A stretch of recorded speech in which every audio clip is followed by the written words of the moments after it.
대출 이자가 싫어서 빨리 갚는 방법으로 제가 통장 2개를 만들려고 했었어요. 그거를 지금 실천하시는 분들도 있는 걸로 속속 소식을 듣고 있는데, 기본적인 그거 외에도 다른 방법 하나를 더 추천을 해드리면, 생활비를 줄여서 보내는 건 사실 한계가 있어요. 그래서 중간중간 큰 돈을 한 번씩 이렇게 뭉텅뭉텅 넣어줘야지 이 대출 이자랑 원금을 빨리 상환하고 시드머니를 좀 크게 만들 수 있는 거예요. 그래서 그 중에 하나의 방법을 제가 오늘 꿀팁으로 알려드리도록 하겠습니다. 그게 뭐냐면 고정지출로 나가는 그거를 다시 점검하는 거예요. 우리가 고정지출로 나가는 것들이 뭐가 있죠? 대표적인 관리비, 보험, 학원비, 요 3가지가 거의 고정 지출이잖아요. 관리비는 아껴 쓰는 거죠. 뭐 전기 스위치 끄고 난방 온도 적정 유지하고 뭐 물 아껴 쓰고 이런 건데, 이제 관리비는 사실 그렇게도 미미하게밖에 차이가 안 나서 그걸로 뭉텅뭉텅 갚을 수 있진 않아요. 그럼 뭉텅뭉텅 대출을 갚거나 또는 내가 시드머니를 만들 수 있게 뭉텅이 돈을 만들려고 하면 보험을 잘 들여다보셔야 돼요.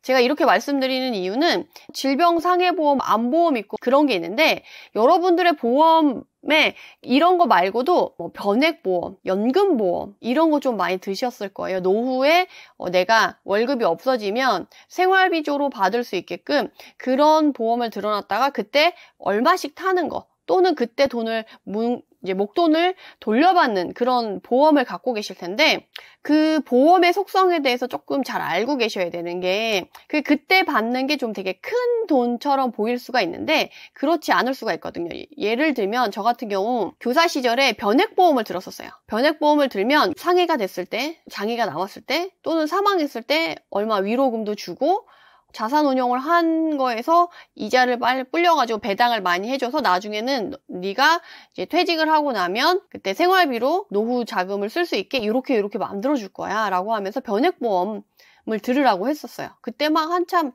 자산 운용이라던가 펀드 이런 게 되게 유행이었거든요. 그래서 그걸 들었었는데 안타까운 건 제가 그걸 7년을 넘게 부었었거든요. 그러니까 어차피 그건 노후에 쓸 거니까 중간에 확인을 하진 않았었어요. 그냥 나중에 퇴직하면 이거 써야지 하고 그냥 열심히 붓기만 했었거든요. 근데 7년을 붓고 나서 중간에 얼마나 돈이 좀 이자가 붙었나 확인을 해보니까 안타깝게도 오히려 마이너스더라고요. 변액보험이라는 게 변액이잖아요.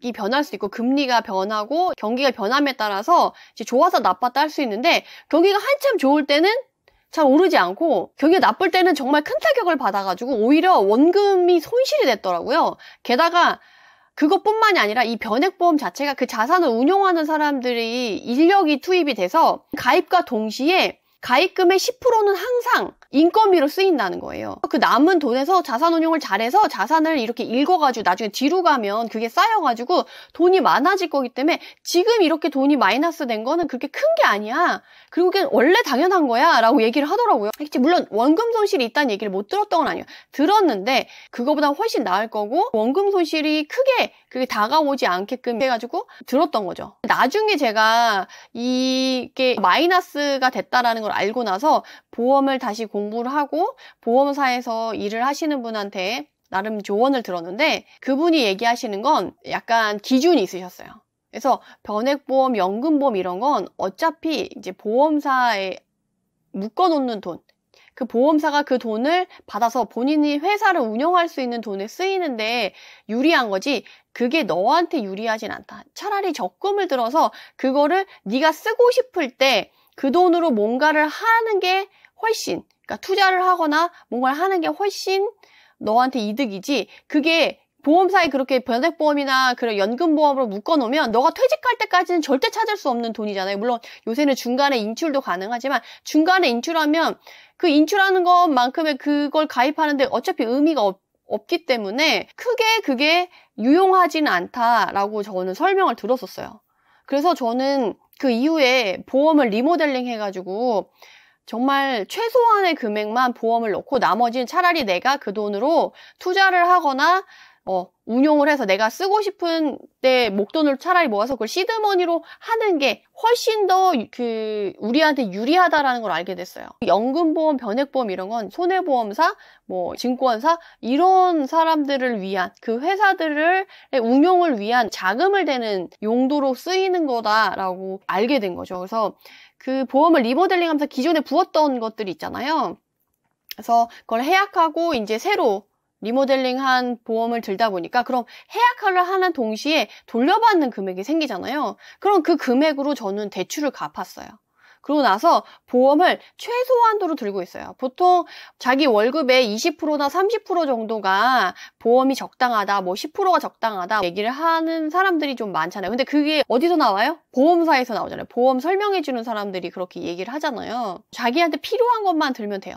참고로 저는 애들 거는 자녀보험인데 100세까지 그 실손보험 병원비가 100% 나오는 거 그걸로 들었는데 요새 갱신이 돼서 조금 올라서 한 4만 원에서 5만 원 사이 자녀 한 명당 보험이 그렇고요. 제 보험이 8만 원이 채 안 돼요. 남편이 조금 비싸요. 그렇게 하면 저희가 다 합쳐도 한 30만 원 정도 되거든요. 월급이랑 비교했을 때 10%가 되니 20%가 되니 이렇게 따질 게 아니고 그냥 딱 필요한 만큼만 드는 거예요. 그래서 어차피 우리가 병에 걸려서 보험으로 재테크할 거 아니잖아요. 몸으로 재테크할 거 아니잖아요. 그래서 내가 병원을 못 가게 되는 그 상황만 막으면 된다라고 생각해서 저는 정말 보험을 최소한으로 들었고 그 돈으로 차라리 이렇게 자산 운용을 해서 스스로 재테크를 하는 게 더 빠르다라는 거죠. 그리고 그 돈을 그렇게 묶어놓지 않고 최근에 또 고금리 됐을 때 그거 넣어놨으면 훨씬 더 빠르게 여러분들이 목돈을 만들 수가 있고 그 돈을 운영을 할 수가 있어요. 그래서 혹시나 보험을 월급이 얼마 되지도 않는데 막 70만 원, 80만 원, 100만 원 이렇게 넣으시는 분들이 생각보다 많더라고요. 물론 요새 보험 4세대